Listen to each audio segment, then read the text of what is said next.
నీ పొరుగువాన్ని ప్రేమించి నీ శత్రువును ద్వేషించమని చెప్పబడిన మాట మీరు విన్నారు కదా. నేను మీతో చెప్పున్నదేమనగా, మీరు పరలోకమందున్న మీ తండ్రికి కుమారులై ఉండునట్లు మీ శత్రువులను ప్రేమించుడి. మీ శత్రువులను ప్రేమించుడి. మిమ్మును హింసించు వారి కొరకు ప్రార్థన చేయుడి.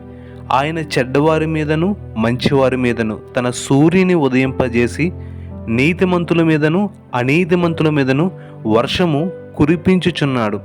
మీరు మిమ్మును ప్రేమించు వారినే ప్రేమించిన ఎడల మీకేమి ఫలము కలుగును? సుంకరులను అలాగు చేయుచున్నారు కదా. మీ సహోదరులకు మాత్రము వందనము చేసిన ఎడల మీరు ఎక్కువ చేయుచున్నదేమిటి? అన్ని జనులు అలాగు చేయుచున్నారు కదా.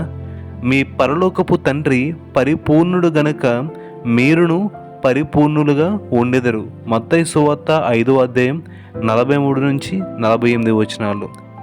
యేసుక్రీస్తు ప్రభువారు ఏమి చెప్తున్నారంటే, నీ శత్రువును ప్రేమించు, నిన్ను హింసించి బాధించి గాయపరిచే వారి కొరకు ప్రార్థన చే, వారి మేలు కొరకు. ప్రపంచంలో నీ శత్రువును ప్రేమించమని చెప్పిన ఏకైక ప్రేమ కలిగిన దేవుడు యేసుక్రీస్తు ప్రభువారు ఒక్కరు మాత్రమే. ఆయన నీ శత్రువుల క్షేమం కొరకు కూడా ప్రార్థించున్నారు.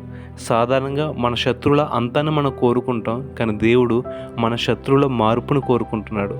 మనతో సరి చేయాలని, సహవాసం చేయాలని ఆయన కోరుకుంటున్నాడు.